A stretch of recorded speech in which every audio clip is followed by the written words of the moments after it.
Love arises from the heart. It cannot be forced. True love is goodwill towards the one a person loves, gladness when that one person is glad, forgiveness when that one person does wrong, and sacrifice of one's own happiness for that one's sake. The defendant wished to take possession of the deceased for his own sake. When refused, he killed her. These were the thoughts and acts of selflessness and covetousness by the defendant, with no heed given to the deceased's heart and feelings. This was not love. This was the code that the Supreme Court stated while they reduced our murderer's sentence, and as we go along, his sheer luck brings down his suffering in prison further and further. To kill someone does not mean brutal in a literal sense, but to imprison a poor person to death for 20 to 25 years, I consider that as brutal. Brutal for keeping me alive like this. This is what Serm said to a magazine upon being asked about his life in jail, after killing and flushing his girlfriend down the toilet. This is a case of a 22-year-old who killed the love of his life, or so we call it, and how he has been able to live a life even after committing such a crime.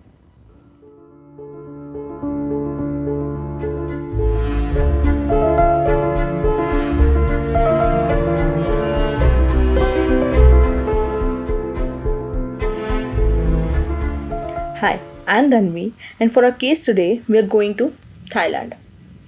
The fact that this case felt so scripted is what caught my attention. Every time I read something about his life or the crime that he committed, it felt composed for some reason. There were no red flags or any obvious signs that he would be someone who would commit such a ghastly crime. Fun fact, this particular case is vital in Thailand's history because this was the first case where they started using DNA analysis in police investigations.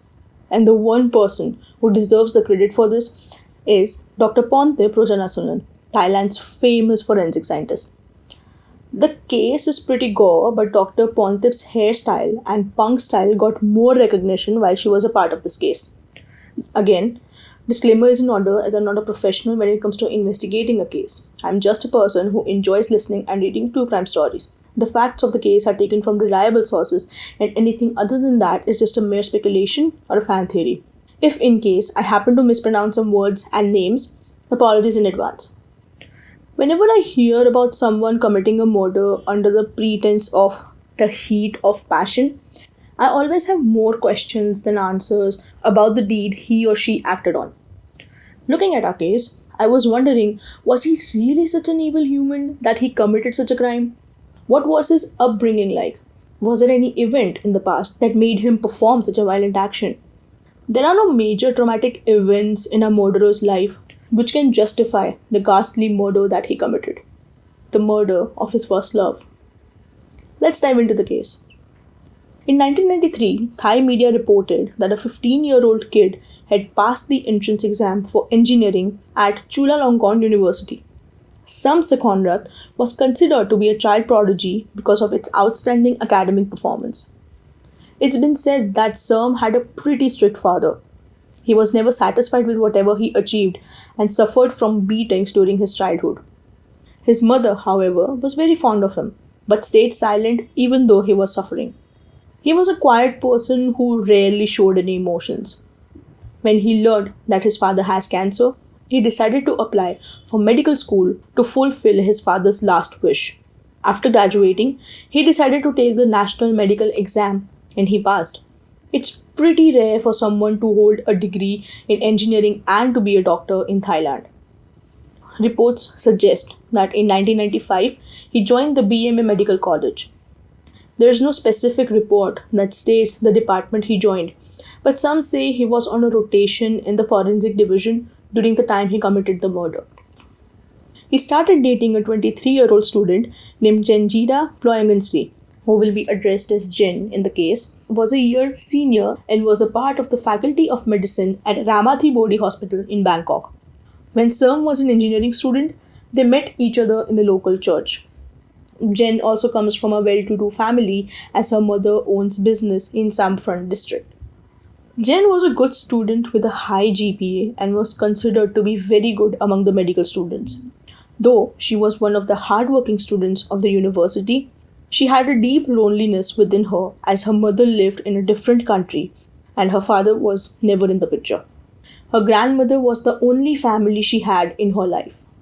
According to the book written by our forensic doctor, Dr. Pontip, she pointed out that in order to have a male figure to look up to, she started dating Sam in hopes of having someone who can help and protect her. People often said that Jen was someone who Sam always aspired to have as a significant other, as an equal. They fell in love and were admired for being a talented couple. This is where things start contradicting. On 26th January 1998, at the World Trade Center in Rajprasong, Semsakor, Jen decided to end the 2-year-old relationship since, according to her, their personalities were completely different and their quarrels were increasing day by day. As she was Sam's first love, it was difficult for him to forget about her and was in denial that this relationship was about to see the end. Once they left the center, Sam begged her to come with him to his dormitory in the Phetchaburi Road, an area unsafe according to him, to talk about their relationship and figure things out. In an interview with High Class magazine, he mentions how he suspected her of cheating. He said, quote, "She got very busy at times and upon being confronted, she would brush it off and say that she was calling the guy whom she hung out with as her friend's brother." Unquote. His allegations don't end here. He often said that her behavior got worse and worse with time. She would not show up on dates, wouldn't even reply to the messages. Apparently, she even shared some romantic quotes with one of her seniors. This went on and on until Jen finally decided to end the relationship. Okay, going back to the day they broke up. They were arguing in his dorm. She left the room to use the bathroom. As she comes back, she notices that Sam is not alone. With him is his illegally owned .38 revolver. As she opens the door further, not understanding the situation, he shoots her through her head. Sam justifies his action by calling it a moment of passion than a planned murder. He also defends himself by saying if she didn't want to break up, she might not have suffered that fate. He tries to trivialize the killing, calling it a tit for tat or an act of vengeance for the suffering and betrayal that he felt. He comes back to his senses and finally realizes that, oops, there's no going back now. Crying in sorrow, he carries the corpse into the bathroom and with the medical knowledge he had, he dismembers her body using a kitchen knife and disposes of her flesh and organs by flushing them down the toilet. Yes, you heard that right. The pipes start getting all clogged up, so he goes and buys tens of black bags to dispose of her body, and also gets some toilet cleaner and a plunger to clean up the scene. When asked about how he felt when he was dismembering the body, he said, quote, "I didn't feel a thing," unquote. There was absolutely no remorse or sadness that he killed his first love. In fact, he was more worried about destroying the evidence. He realized that the body would be too big and easily noticeable if carried out, so chopping her off would be the best option. The interview also states that Sam spoke to her while cutting her off and also apologized for the act, but then also justified it to her for doing it. Once he carried her flayed skull, limbs, and bones in the black bag, he drove to the Bang Pakong River east of Bangkok and threw the bag into the river. So Jen died on 26th of January 1998 at the age of 23 years old. On 27th January 1998, Sam visited his friend on the western side of Bangkok, where a witness reported him spending time cleaning his car. On the following day, he left the city to visit his parents in the Chonburi province, where he burned her clothes. He took her car and left it in the Muang Thong Thani neighborhood in the Nonthaburi province. On 30th of January, as soon as Jen's mother learned that her daughter is missing, she quickly came back to the country, filed a missing persons report, and informed the police about her relationship with Sam. Upon investigation, one of the Jen's classmates reported seeing both of them together, which was enough reason for the police to summon Sam to the station for questioning. When asked, he initially denied knowing her whereabouts, claiming that after having dinner with her on 26th of January, They parted ways due to their ongoing argument. But the police was suspicious of his statement and decided to follow him around. Between the time of missing persons report being filed and police investigating the case, Sam was still living in the same dorm as he murdered his girlfriend. He says, quote, "I was there for a month before the arrest. I never ran away, but it was lonely whenever I missed her because we were together for a long time." Unquote. In March 1999, he was brought in for questioning again and made him go through a polygraph test. He had changed his statement from the first time he was questioned, but since the police had no physical evidence to arrest him, they had to let him go. During his investigation, he mentioned booking a room in Hotel 99. He took her to the hotel room where he dismembered and disposed of her body through the toilet.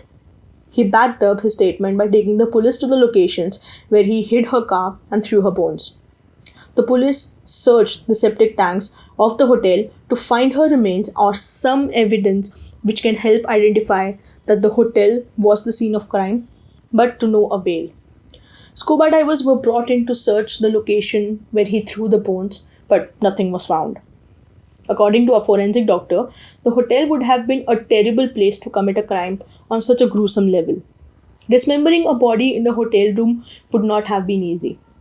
The blood splatter would be difficult to clean up, and the stench left in the room, even after cleaning the place thoroughly, would linger for days. There were no complaints from the hotel owner or the guests staying in that room regarding any smell. Things were doing okay for some, as there was no body which would link him to any murder being committed, but it finally happened. The Institute of Forensic Medicine and Jen's University used to work together at that time. So much so that the medical students who were on the forensic department rotation were taken to the crime scenes in order to learn more about forensic doctors being involved while investigating. On 28th of January 1998, one of the local fishermen found a human skull which was compatible with Jen's features. The forensic doctor who was asked to be present at the scene was the forensic professor of the Ramathi Bodhi Hospital. That was none other than the forensic expert, Dr. Ponthip. It became easier for Dr. Ponthip to find people who were close to Jen, who could help identify her. As she was a professor in the medical wing of the university, she was aware of a missing student named Jenjira who was currently on rotation in the orthopedic department. Two students who were also close friends with Jen were on a rotation in the forensic department at the time. They went along with a forensic doctor to help identify the corpse. One of her friends pointed out that the tooth of one of the skull was greyish-yellow in color. Since as a kid, she used to take tetracycline, which is a type of antibiotic, though this information was never really used to identify the skull. Once they matched her skull with dental records, and after DNA analysis, it was identified as Jen's. However, the skull had a gunshot wound, which contradicts Serm's statement of strangling her. The car which was abandoned by Serm in Muangthong Thani, in the boot of that car, the police found a plastic sheet which was covered in blood, which was used to do a DNA test in order to find out which skull belonged to Jen. Some had left the key in the ignition of the car, hoping that someone would steal the car and ultimately would lose that important evidence. The DNA test came back positive as the blood on that plastic sheet matched her mother. This was the first legit piece of evidence which would force the authorities to investigate further. The amount of blood also suggested that she was physically harmed. Finally cornered, he confessed that he did in fact shoot her and hid the gun at his parents' house. The police brought in the gun and investigated his dorm's septic tank, which had numerous pieces of human flesh which later matched to Jen's DNA. When asked about the illegal weapon, he answered that the area he lived in had a lot of Nigerian population and he never felt safe. So as a self-defense, he bought a revolver to save himself in any future run-ins. While the public and media debated whether his actions were indicative of psychopathy, psychosis, or any psychiatric condition, psychiatric assessments found him mentally sound and competent to stand trial. The police inspector and forensic expert both claimed that dismembering the body was motivated purely an attempt to conceal the evidence. The case was brought in for trial in 1999 where some claimed that he confessed under the pressure from the police and denied murdering Jen. Now, there was a very random theory. I don't know whether this really happened or not, but apparently, two snakes entered his friend's house and revealed a bag that contained Jen's belongings, like clothes and all, from where she was killed, which helped the police to finally gather that piece of evidence and basically use it for further investigations. I don't know if it's true or not, but somehow the police now had the clothes which Jen wore during her time of death. The bag was ultimately taken by the police, and this was the final nail in the coffin, as Sam was finally convicted of premeditated murder, unnecessary firing a gun in an urban area, destruction of corpse, theft of property, and possessing an illegal firearm. Now, this is a debate whether Sam killed Jen in the heat of passion or whether he planned the entire thing. The case was taken to the High Court, where they argued about this particular statement. It was then taken to the Court of Appeal, who found the murder to be committed in a cruel manner, giving him the death penalty. It was then taken to the Supreme Court, where they overturned Court of Appeal's decision and explained that he could have committed this crime and disposed the body even if the murder was not planned. He was finally given life imprisonment. Now, Thailand is a constitutional monarchy, so the king has the power to give royal pardons to inmates who were sentenced life imprisonment and can be excused from the sentence due to their good nature while they were serving the sentence. While he was serving his time in prison, he studied law as he wanted to help other people like him. According to him, people who are forced to confess under the pressure of the police suffer a greater sentence, no matter the type of crime. He graduated while he was still in prison and applied for a license to practice law with the lawyers of the Council of Thailand, but his application was rejected. This guy, Sam, received the royal pardon 5 times, with each time reducing his sentence for a few years. Ultimately, the guy only served 13 years and 11 months in prison before he was allowed to leave. Sam got out in December of 2011 and no one was aware of it. He managed to get a job in Bangkok and has managed to keep himself away from the spotlight. No one has ever heard from him since then. This feels weird, Maybe thriller and suspense films are based on real life stories, and maybe because I love watching those, this feels super scripted and made up to me. But it did happen in reality. A perpetrator is roaming free without any issues. His lover and her family still suffer from what happened. And there are still unanswered questions. Did he intend to kill her from the beginning? Did she really cheat on him? In spite of so many different anecdotes, we will never know what was the real reason for committing this crime. This case was covered in a Thai horror film named Ban Phi Seng, or The House, released in 2007.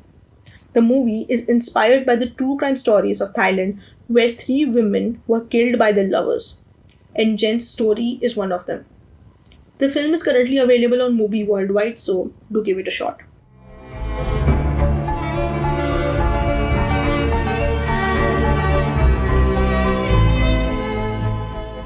You can take a look at the photographs related to this case on our Instagram page at the Shades of Macabre. And if you want to listen and know more about the upcoming episodes, make sure to follow us and subscribe to our podcast from wherever you're listening. We'll be back next week with a different shade of macabre. Meanwhile, try not to get bored.